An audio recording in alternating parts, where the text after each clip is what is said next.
ಎಂದು ಪ್ರಪ್ರಥಮವಾಗಿ ಎಲ್ಲಕ್ಕಿಂತಲೂ ಭೂಮಿ ತಾಯಿ ಮತ್ತು ಎಲ್ಲಕ್ಕಿಂತಲೂ ಜಾತ್ರಾ ಮಹೋತ್ಸವದ ಅಂಗವಾಗಿ ಇವತ್ತಿನ ದಿವಸ ಬರೀ ಉಡಿ ತುಂಬಿ ಕಾರ್ಯಕ್ರಮ ನೆಚ್ಚಿದರೆ ಅಂತ ಪರಿಗಣಿಸಿದ್ದಲ್ಲ. ಇವತ್ತಿನ ದಿವಸ ನೀವು ಪರವಂಗಿ ದೇವಿಗೆ ಏನು ಸಂಕಲ್ಪವನ್ನು ಮಾಡಿಕೊಂಡು ಹೋಗ್ತೀರಿ ಅದನ್ನು ಮುಂದಿನ ದಿನಮಾನಗಳಲ್ಲಿ ನಿಮ್ದೆ ಹಾಗೆ ಆಗ್ತದಪ್ಪ ಅಂತ ನಮ್ಮ ಆಶೀರ್ವಾದ ರೂಪಕ್ಕಾಗಿ ತಿಳಿಸ್ತೀವಿ. ಇವತ್ತಿನ ದಿವಸ ನುಡಿದಂತೆ ನಡಿ ಇದೇ ಜನ್ಮ ಕಡೆ ಅಂತ ಹೇಳ್ತಾರೆ. ಯಾಕಪ್ಪ ಅಂತ ಕೇಳಿದ್ರ ಮುತ್ತೈದೆಯರಿಗೆ ಏನು ಅವಶ್ಯಕತೆ ಅಂತ ಕೇಳಿದ್ರ ಒಂದು ಮುತ್ತೈದೆಯರಿಗೆ ಒಂದು ಮುತ್ತು ಅನ್ನತಕ್ಕಂಥದ್ದಿಲ್ಲ. ಸಾಕ್ಷಾತ್ ಪಂಚಪೀಠಾಧೀಶ್ವರ ಒಂದು ಆಶೀರ್ವಾದ ರೂಪಕ್ಕಾಗಿ ಅದೊಂದು ಮುತ್ತೈದರಿಗೆ ಸಂಕೇತಿಕ ಆಗ್ಯದ. ಯಾಕಪ್ಪ ಅಂತ ಕೇಳಿದ್ರ ಪಂಚಪೀಠಾಧೀಶ್ವರ ಸಂಕೇತಿಕ ಯಾಕ್ರಿ ಅಂತ ಕೇಳಿದ್ರ ಪಂಚಪೀಠಗಳಲ್ಲಿ 5 ಪೀಠ ಅಂತ ಹೇಳ್ತಾರೆ. ರಂಭಾಪುರಿ, ಉಜ್ಜಯಿನಿ, ಕೇದಾರ, ಶ್ರೀಶೈಲ ಮತ್ತು ಕಾಶಿ. ಇವು ಪಂಚಪೀಠಗಳಲ್ಲಿ ಏನಾದ್ರು ಅಂತ ಕೇಳಿದ್ರ ರಂಭಾಪುರಿ ಪೀಠದ ಸಂಕೇತ ಏನಪ್ಪ ಅಂತ ಕೇಳಿದ್ರ ಮುತ್ತೈದರಿಗೆ ಹಸಿರು ಸೀರೆ ಹಸಿರು ಬಳೆಯ ಸಂಕೇತಿಕ. ಯಾರಪ್ಪ ಅಂತ ಕೇಳಿದ್ರೆ ರಂಭಾಪುರಿ ಪೀಠದ ಸಂಕೇತಿಕ ಅಂತ ಹೇಳ್ಕೋಬಹುದು ಇವತ್ತಿನ ದಿವಸ. ಎರಡನೇದ ಪೀಠದಾಗಿ ಯಾವ್ದಪ್ಪ ಅಂತ ಕೇಳಿದ್ರೆ ಉಜ್ಜಯಿನಿ ಪೀಠ. ಉಜ್ಜಯಿನಿ ಪೀಠ ಮುತ್ತೈದರಿಗೆ ಯಾವಾಗಿ ಉಜ್ಜಯಿನಿ ಪೀಠ ಅಂತ ಹೇಳಿದ್ರು ಇವತ್ತಿನ ದಿವಸ. ಮತ್ತು ಮೂರನೇದಾಗಿ ಪೀಠ ಯಾವ್ದಪ್ಪ ಅಂತ ಕೇಳಿದ್ರೆ ಕೇದಾರ ಪೀಠ. ಕೇದಾರ ಪೀಠದ ಸಂಕೇತಿಕ ಏನಪ್ಪ ಅಂತ ಕೇಳಿದ್ರ ಕೊರಳಲ್ಲಿರುವ ಗರಿ ಮಣಿದಾರ ಗರಿ ಮುತ್ತಿನ ಅವು ಏನ್ ಮಣಿಗಳದಲ್ಲ ಅದು ಕೇದಾರ ಪೀಠದ ಸಂಕೇತಿಕ ಅಂತ ಹೇಳ್ಕೋಬಹುದು ಇವತ್ತಿನ ದಿವಸ. ಅದರಂತೆ ಶ್ರೀಶೈಲ ಪೀಠದ ಸಂಕೇತಿಕ ಏನಪ್ಪ ಅಂತ ಕೇಳಿದ್ರ ಮುತ್ತೈದರಿಕ. ಅದನ್ನು ಯಾವ ಪೀಠ ಸಂಕೇತಿಕ ಅಂತ ಕೇಳಿದ್ರ ಶ್ರೀಶೈಲದ ಸಂಕೇತಿಕ ಅಂತ ನಾವು ಹೇಳ್ಕೋಬಹುದು ಇವತ್ತಿನ ದಿವಸ. ಕೊನೆಯದಾಗಿ ಯಾವ್ದಪ್ಪ ಅಂತ ಕೇಳಿದ್ರ ಶ್ರೀಮತ್ ಕಾಶಿ ಪೀಠ. ಕಾಶಿ ಪೀಠ ಏನಪ್ಪಾ ಅಂತ ಕೇಳಿದ್ರ ಅದು ಏನಪ್ಪಾ ಅಂತಂದ್ರೆ ಮುತ್ತೈದೆಯರ ಕೊರಳಲ್ಲಿರುವ ಮಾಂಗಲ್ಯದ ಒಂದು ಸಂಕೇತಿಕ ಅಂತ ಹೇಳ್ಕೋಬಹುದು. ಈ 5 ಪಂಚಪೀಠಾಧೀಶ್ವರ ಭವ್ಯವಾದ ಒಂದು ಆಶೀರ್ವಾದ ರೂಪಕ ಯಾರಿಗಾದ್ರೂ ನಾವು ಇವತ್ತಿನ ದಿವಸ ಹೇಳಲಿಕ್ಕೆ ಇಷ್ಟಪಡ್ತೀವಿ. ಇವತ್ತಿನ ದಿವಸ ಇವತ್ತು ನಾವು ನೋಡ್ರಿ ಮಾನವರಾದ ಮೇಲೆ ಇದು ಕೊನೆಯದಾದಂಥದ್ದು ಜನ್ಮ ನಾವು ಅವತಾರಿಕವಾಗಿ ತಾಳ್ಕೊಂಡು ಬಂದಿದೆ ಅಂತ ಕೇಳಿದ್ರೆ ಅವರು ದೊಡ್ಡವರು ಇವರು ದೊಡ್ಡದು ಅನ್ನೋದಕ್ಕಿಂತಲೂ ತನ್ನ ಅರಿತೊಡೆ ಮಾನವ ಅಂತ ಹೇಳ್ಕೋದು ಬಂದದ. ಇವತ್ತಿನ ದಿವಸ ನಾವು ಬಂದಿದ್ದೇವೆ ಅಂತ ಕೇಳಿದ್ರೆ ಪುಣ್ಯ ಕಾರ್ಯಕ್ಷೇತ್ರದಲ್ಲಿ ಒಂದು ಭಜನೆ ಕೀರ್ತದಲ್ಲಿ ಇಂಥ ಡೊಳ್ಳಿನ ಪದದಲ್ಲಿ ಒಂದು ಕೀರ್ತಿ ಶಾಲೆಗೆ ಭಜನೆ ಕೀರ್ತನ ನಮ್ಮ ಮನ ಮುಟ್ಟುವಾಗ ಒಂದು ಕೇಳಿದ್ರೆ ಮಾತ್ರ ಇವತ್ತಿನ ದಿವಸ ನಾವು ಮಾನವ ಜನ್ಮವಾಗಿ ಹುಟ್ಟಿ ಬಂದಿದ್ದು ಸಾರ್ಥಕ ಅಂತ ಹೇಳುತ್ತಾ ಯಾವ ನನ್ನ ಅಲ್ಪದ ಆಶೀರ್ವಾದಕ್ಕೆ ವಿರಾಮ ಕೊಡುತ್ತೇನೆ. ಓಂ ಶಾಂತಿ ಶಾಂತಿ ಶಾಂತಿ. ಇಲ್ಲಿಗೆ ಬಂದಿರ್ತಕ್ಕಂಥ ಅವರಿಗೆ ನಮ್ಮ ಶಿವನಿ ಅಂತಕ್ಕಂಥ ವಿಚಾರ ಅವರು ಯಾವತ್ತೂ ಮನೆತನದ ಕುಟುಂಬದಲ್ಲಿ ಬೆಳೆದು ಬಂದಿವೆ. ಅದೇ ಪ್ರಕಾರ ಇನ್ನುಳಿದವರು ನಾವು ಕೂಡ ಆಗಬೇಕಂತಕ್ಕಂಥ ಸದ್ಭಾವನೆ ನಮ್ಮೆಲ್ಲರಲ್ಲಿ ಬರ್ಲಿಕ್ಕಿರ್ತೇವೆ. ಒಮ್ಮೆಲೆ ಬರಂಗಿಲ್ಲ, ತುಸು ಬರ್ತದೆ. ಅಂತಹ ಆಶೀರ್ವಾದ ನಮ್ಮವರಾಗಿ ಅವರಿಗೆ ಶಾಲು ಹೊದಿಸಿ ಮಾಲೆ ಹಾಕಿ ಸನ್ಮಂಗಲ ಆಶೀರ್ವಾದ ಮಾಡ್ತಾ ಇದ್ದಾರೆ. ಅದಾದ ಮೂಲಕ ಮುಂದಿನ ಕಾರ್ಯಕ್ಷೇತ್ರ ಯಾವುದಂತ ಕೇಳಿದರೆ ಈ ಪರಬ್ರಹ್ಮ ವೇದಿಕೆಯಲ್ಲಿ ಇಲ್ಲಿಯವರೆಗೆ ಬಹಳ ಸುಂದರವಾಗಿ ಶಿವಾಚಾರ್ಯರು ಮಾತನಾಡಿದರು. ಶಿವಾಚಾರ್ಯರು ಮಾತನಾಡ್ತಾ ಇದ್ದಾರೆ. ಬಹಳ ಸುಂದರವಾದ ವಿಚಾರಗಳನ್ನು ಅವರು ಕೊಡ್ತಾ ಇದ್ದಾರೆ. ಪರಮ ಪವಿತ್ರವಾಗಿರ್ತಕ್ಕಂತಹ ವೇದಿಕೆಯಲ್ಲಿ ಒಂದೇ ಒಂದು ಮಾತು ಏನು ಅಂತ ಕೇಳಿದರೆ ಮಾಂಗಲ್ಯ ತಂತುರಾಣಿನ ಮಮ ಜೀವನ ಹೇತು ನಾವು ಗಂಟೆ ಬದಲಾಗಿ ಸೊಬಗೆ ಶರದಶತಂ ಅಂತ ಹೇಳಿ ಒಂದು ಮಾತು ಬರ್ತದೆ ಲಗ್ನದಾಗಿದ್ದು. ಆವಾಗಲೇ ಲಗ್ನದಾಗೆ ಇಂಥ ಆಶೀರ್ವಾದ ಮಾಡಿ ಮಂಗಳಸೂತ್ರ ಅಂತಕ್ಕಂಥದ್ದು ಪತಿದೇವರ ಕೈಯಾಗಿರುತ್ತಂತ ಮೊದಲು ಗುರುಗಳ ಕೈಯಾಗಿರ್ತದೆ. ಅದು ಪತಿದೇವರ ಕೈಯಿಂದ ಕಟ್ಟಿಸ್ತಾರೆ.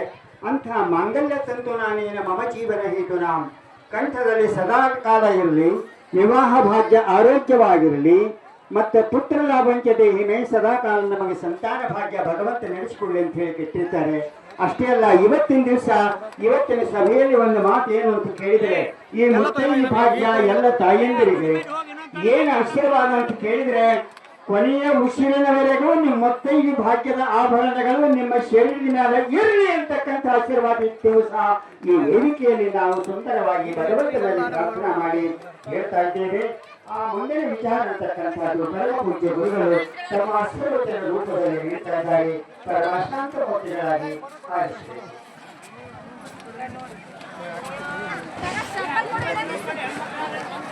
ಶಿವಸಾಂಬ ಜೈ ನಮ ಪಾರ್ವತಿ ಪತಿ ಹರ ಹರ. ಇಲ್ಲೇ ನೀವು ಮತ್ತೆ ಹೋಗಿದ್ರೆ ಶರೀರ ಅಷ್ಟೇ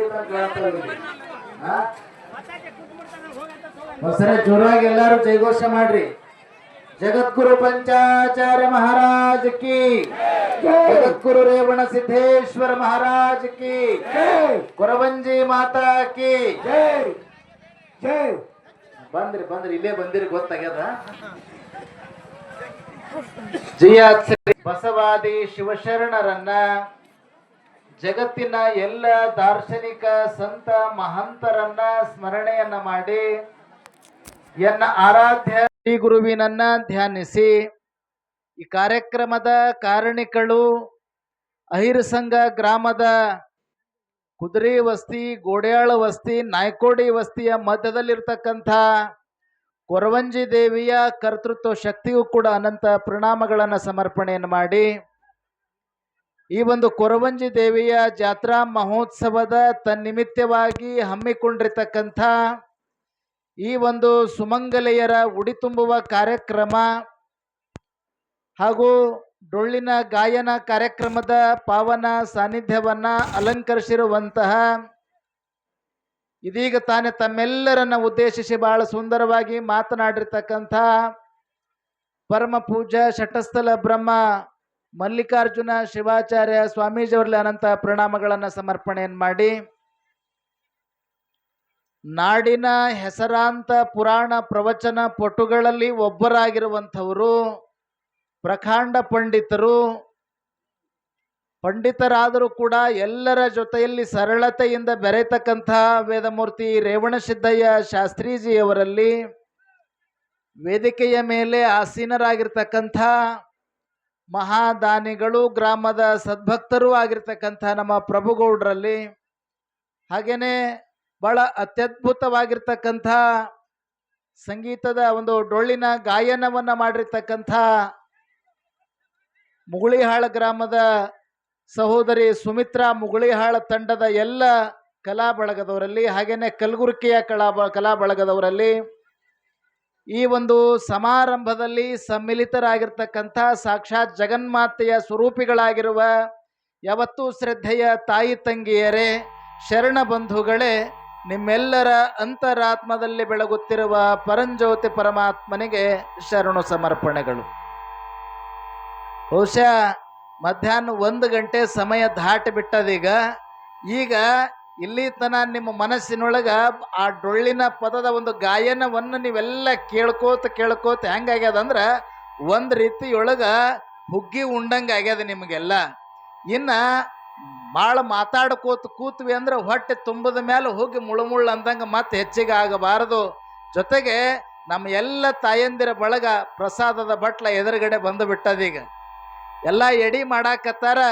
ಈ ಸಮಯದೊಳಗೆ ಭಾಳ ಮಾತಾಡೋದು ಅಷ್ಟು ಸರಿ ಅನ್ಸಲ್ಲ. ಆದ್ರೂ ಕೂಡ ಒಂದು ವೇದಿಕೆಯ ಸತ್ಸಂಪ್ರದಾಯದ ಪ್ರಕಾರವಾಗಿ ಒಂದೆರಡು ವಿಚಾರಗಳನ್ನು ಹಂಚಿಕೊಳ್ಬೇಕು ಅಂತಂದರೆ, ಬಹುಶಃ ಕೊರವಂಜಿ ದೇವಿಯ ಜಾತ್ರೆ ಭಾಳ ಸುಂದರವಾಗಿ ವರ್ಷದಿಂದ ವರ್ಷಕ್ಕೆ ಭಾಳ ಚಂದ ಅದನ್ನು ಬೆಳವಣಿಗೆ ಮಾಡ್ಕೋತ ನೀವೆಲ್ಲರೂ ಕೂಡ ಹೊರಟಿರಿ.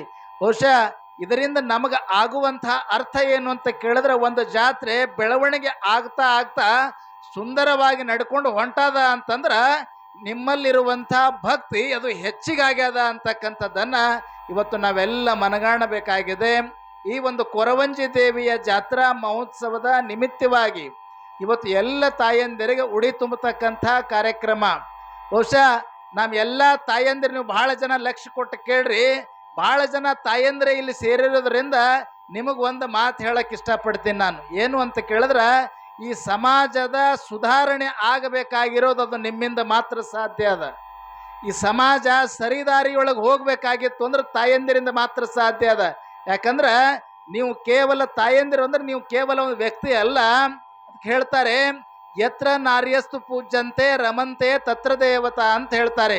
ಎಲ್ಲಿ ನಾರಿಯರನ್ನ ಪೂಜಿಸ್ತಾರೆ, ಎಲ್ಲಿ ನಾರಿಯರನ್ನ ಗೌರವದಿಂದ ಕಾಣ್ತಾರೆ, ಆ ಜಾಗದೊಳಗ ದೇವತೆಗಳ ವಾಸ ಆಗಿರ್ತದ ಅನ್ನುವಂಥ ಮಾತ ನಮ್ಮ ಉಪನಿಷತ್ತಿನೊಳಗೆ ಹೇಳ್ಕೊಂಡು ಬರ್ತಾರಲ್ಲ.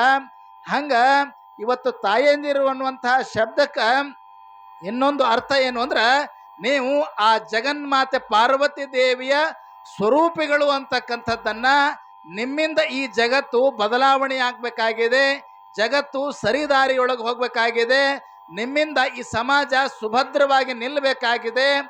ಆ ಕಾರಣದಿಂದ ಇವತ್ತು ನೀವೆಲ್ಲ ತಾಯಂದಿರು ನೀವು ಮಾಡಬೇಕಾಗಿರುವಂತಹ ಕರ್ತವ್ಯ ಏನು ಅಂತ ಕೇಳಿದ್ರೆ, ಈ ಸಮಾಜಕ್ಕೆ ಒಂದಷ್ಟು ಸರಿಯಾದ ದಿಕ್ಕನ್ನು ಸೂಚಿಸ್ರಿ, ಸರಿಯಾದ ಮಕ್ಕಳಿಗೆ ಸರಿಯಾದ ಸಂಸ್ಕಾರಗಳನ್ನು ಕಲಿಸ್ರಿ.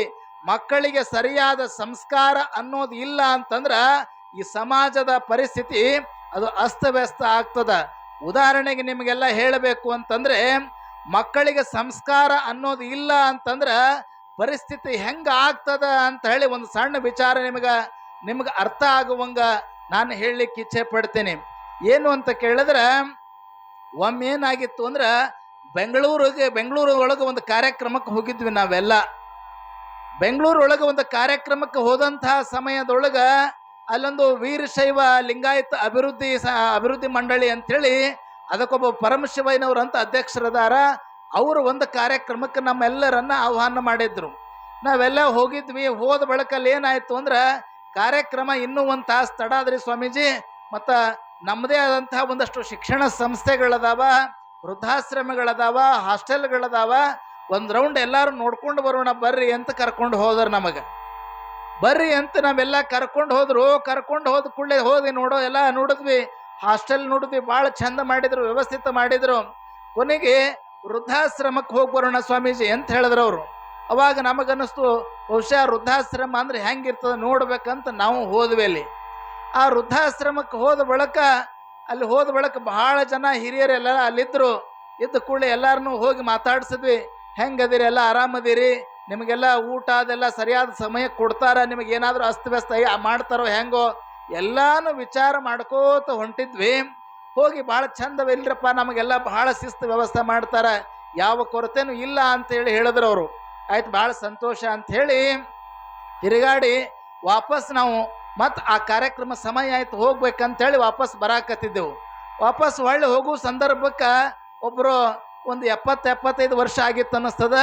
ಆ ಒಬ್ಬ ವಯೋವೃದ್ಧ ಅಜ್ಜಿ, ಸ್ವಾಮೀಜಿ ಒಂದು ನಿಮಿಷ ನಿಲ್ರಿ ಅಂದ ತಕ್ಷಣ ಅವಾಗ ನಾವಂದ್ವಿ, ಯಾಕಮ್ಮ ಅಂದ್ವಿ.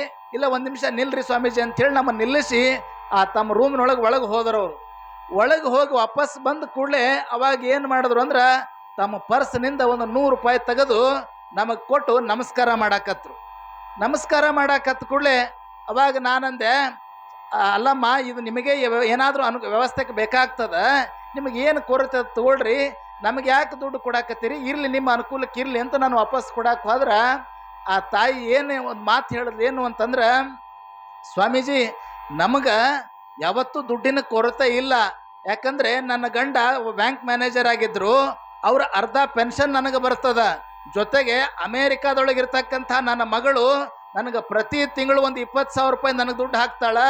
ಇನ್ನು ದೆಹಲಿಯೊಳಗಿರುವಂತಹ ಪ್ರೊಫೆಸರ್ ಅದ ನನ್ನ ಮಗ, ಆ ಪ್ರೊಫೆಸರ್ ನನ್ನ ಮಗ ಅವನು ಕೂಡ ಒಂದು 10-20,000 ನಾನು ಕೇಳಿದಾಗ ಹಾಕ್ತಾನ.